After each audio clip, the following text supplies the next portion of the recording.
If we can talk about Tesco now, so Terry, you have, you actually led, as I mentioned in my introduction, one of Britain's greatest turnarounds. So we're going to go into some detail, but just to make sure I get the top level things ticked off. On a macro level, how did you actually achieve it? What were those few things, as you mentioned in your speech, that you actually did right? Well, I think,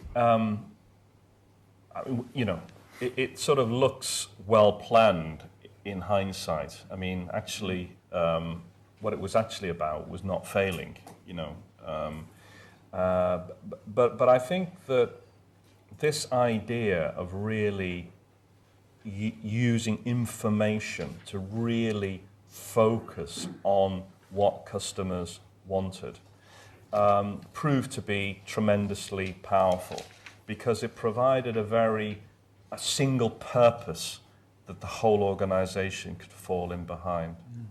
Again, often when you see organizations struggle, it's because they're pursuing multiple agendas, and often they're conflicting. Yeah. So there's a single clear purpose. And then, as I said earlier, some of the values and the work on culture proved to be a very effective way of motivating and engaging people behind that focus, that purpose. And I think because we were behind, we had less to lose, and so we're more prepared to innovate and to take some risk. And the interesting thing is, the old joke about can you outrun that bear? And I don't have to outrun the bear, I just have to outrun you. Yeah. Well, it's the same with a competitor. You just have to do things relative to where the competitor is. And we were prepared to innovate more than those two very fine businesses. And I think because they liked the environment that had made them number one. So they were more reluctant to change that environment, change that world, whereas we didn't like the environment that had made us a distant number three. Right. So we were more prepared to try something new. So that challenging mentality that you're talking about there, when you're number two or number three, it's a great driving force because you see them as the target. But when you're actually the number one leader, as you have been for many years in Tesco, how do you actually make sure that you continue to get the sort of that gusto and that drive when you're number one, so you can't actually go any higher? Well, it's very difficult. And, being paranoid helps. Right. And sort of constantly putting yourself under pressure.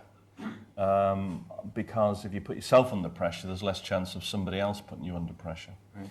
And actually just being a pain in the backside, which is very wearing as a CEO. I'd love to come in and each morning and actually bring some sunshine into the room, but mainly you came in and brought rain because you were, constantly pointing out that we needed to do more or things could be done better or whatever. So that's the way of doing it. But there's a natural cycle with these things.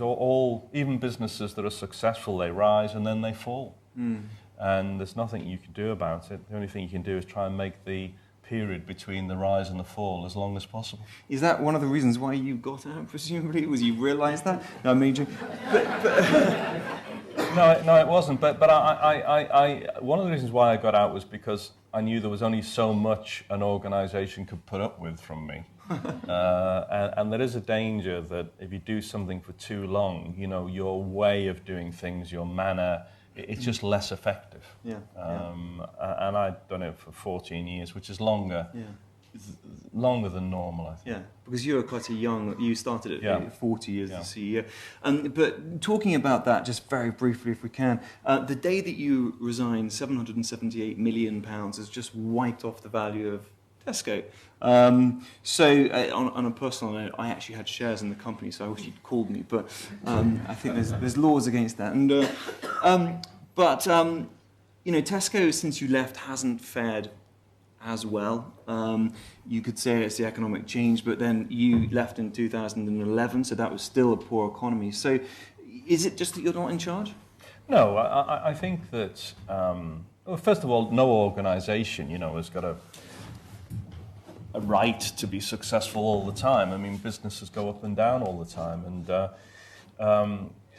this recession is unprecedented. Basically, it's the consumer pressure, which affects Tesco most, started in 2007, the summer of 2007. And has gone on till the present time, where real spending power is being reduced year on year. And I think the thing that really complicated matters was the spike in commodity prices in 2010-11, and that really derailed the recovery. Now, so 5 years of recession, any consumer business is going to be showing a bit of wear and tear. And I think that my successor, Philip, has done the right thing, which is to invest in order to, like I said earlier, try and change some of the rules in the game. Right. And he's taken a holiday on profits in order to try and improve the competitiveness of the business. And you also need luck. The 11th word up there would have been luck. Okay. The only problem with luck is it's not on tap. You can't bring it in when you need it.